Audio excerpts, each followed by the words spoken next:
Ang sadyang ang pilit tinatago ng Palasyong Malacanang ay sadyang di na talaga mapipigilan at unti-unti nang nabubunyag. Sadyang tila totoo talaga ang kasabihan, walang baho ang hindi aalingasaw at walang lihim ang hindi mabubulgar. Ito ang nakakagulat na balita. Kasalukuyang Pangulo ng Pilipinas na si Marcos Jr. sinugod raw umano sa ospital. Totoo kaya ito mga kababayan? Ating alamin. Mga kababayan, flash report tayo. Makinig ang lahat, makinig ang lahat. This is it. Karma is real. This is it. Karma is real. Magtago na kayong mga banghag. Ang amo nyo sinugod ngayon sa hospital, sa San Miguel Hospital. Emergency. So, di ba?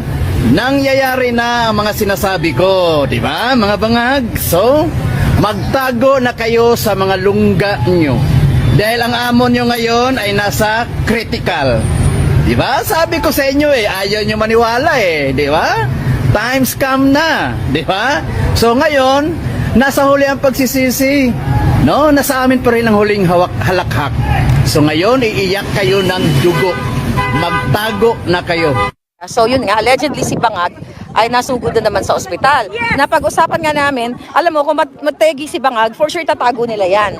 Let's say for example, no, kung mategi si Bangag, kunyari, bigla siyang hindi na makahinga, tapos for sure itatago nila yan, di ba? Baka saksakan ng forma.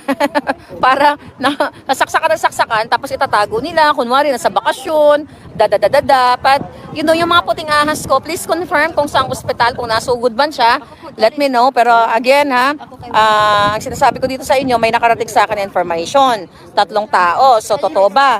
Kasi sinungaling naman yung Malacanang, kailan ba nagsasabi na totoo to? Di ba? Sino nandyan? Yung ibon sa taas. Yung ibon? I'm taller than her. Okay. O, diba? O, diba? O, diba? Dapat may ganyan ka sapatos. So, anyway, mga kababayan, so tignan natin kung ano ang nangyari kay Bangag. Kung siya ba ay buhay pa. Baka nguwi-ngiwi. Ngiwi-ngiwi. Oo. Ang dami kasi, alam nyo, tignan nyo yung mga gumagawa ng katarantaduhan sa bayan. Inaaratay na sila ngayon. Diba? Ang daming mga inaaratay ngayon. Kala nila maluloko nila tayo Wala. YouTube. Wala tayong filter today. Si Palangga may filter. Ang kapal ng lipstick ko doon. Paano kaya tatanggalin, madam? Tigaya mo na, pagbigyan mo na. Para magbuka ako dyan, retokada. Shout out nga sa ating 120. Ay, 100. On TikTok yan? Yeah. Ano to? 120. Ang ganda naman. Diba? Sila nagsabi niyan, wala tayong filter. Siya lang ang may filter. Madam Marlica daw, ano daw masasabi mo sa mukha ni Bangag na namaga? Kasi mukha niya parang namamagana. Ayun na nga, sino nagsabi niyan? Basta yung pangalan. Ikaw lang sapat na. Ikaw lang, sapat na. I love you, my dear. Ayun na nga, dinadakta ko ngayon. Allegedly, na ospital. So, hindi natin alam kasi kahit kung ma-hospital man yan, hindi naman nila aaminin yan. Tignan mo si Satanas, nagpatusok ng kung ano-ano. Ano ang sabi niya? Nadapa siya sa pavement. Tapos may allergy ang gaga. Itinuslok naman ni Dr. A yung kanyang feslak. Saan ka? Paano paniniwalaan yan, right? Paano mo pa maniwalaan yan, Palangga? So, sana hindi sana liwanagin, hindi sasabihin ng gobyerno ni Bangag kung na-ospital siya o hindi. Puro pagsisinungaling talaga lahat yan. Diba? Kaya ikaw, Kilay, huwag ka mag-ambisyon na manalo ka sa 2028. Diba? Unless na lang kung dagdagan mo pa yung kilay mo sa taas. Diba? O maglakad ka rin sa bato-bato. Diyos ko, magsama kayo ng jowa mo na parang may mga may mga sapi. Diba? Para kayo may mga sapi. Yung isa nagpakilay. Yung isa nagmo-model sa bato-bato. Ano yan? Tapos nangangarap ka maging presidente, hindi ka mananalo. Hindi ka mananalo dahil anytime soon, baka may bago na tayong presidente. Ano sa tingin mo? Tama ba? Ano sa tingin nyo? Bilang isang, kasi ako nagko-comment, tama ba na si Chis Escudero ay magpakilay? Kahit anong gawin. Wala. Diba? Kasi kinilayan siya. May lalaki bang nagkikilay? Meron naman siguro, no? Pero meron naman na lalaki nagkikilay.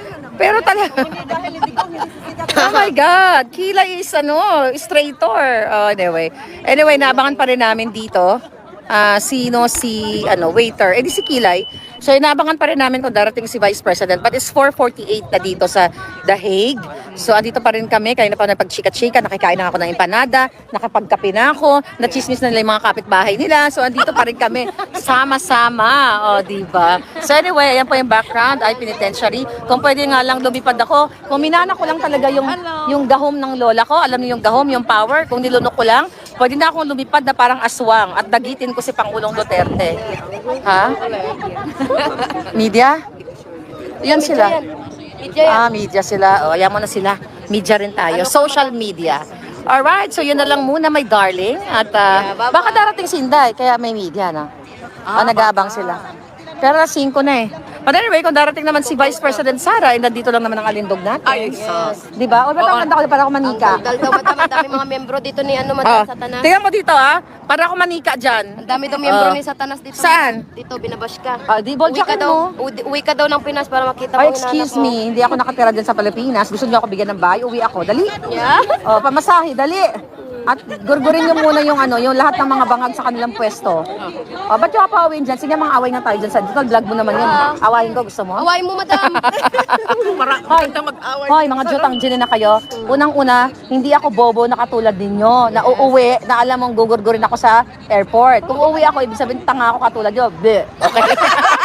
Anyway. Anyway, mga babayan. Ayan, nakapag-away ako doon. Ito si Mapatol. Para na naman tayo magkita dito, te. Ay, nako. Anyway, palagahan, dito pa rin kami. Ay, nako, nakakaloka. Basta nakatutok pa rin tayo dito. Inaabangan namin si Vice President. May katanungan ba kayo? May katanungan ba yan sa YouTube? Ganun, ipigyan mo nga mga katanungan nila. Yung filter nito? Okay, huwag mo tagalin ang filter. At least magmukha ako manika sa mga kalaban dyan. Diba? Wag na. Paminsan-minsan. Alright. So dito, ayan. So dito nakita yung force natin. Who cares? Ang importante, hindi din kamukha si Satanas. Diba? Hindi tayo kailangang mag-inject ng formalin.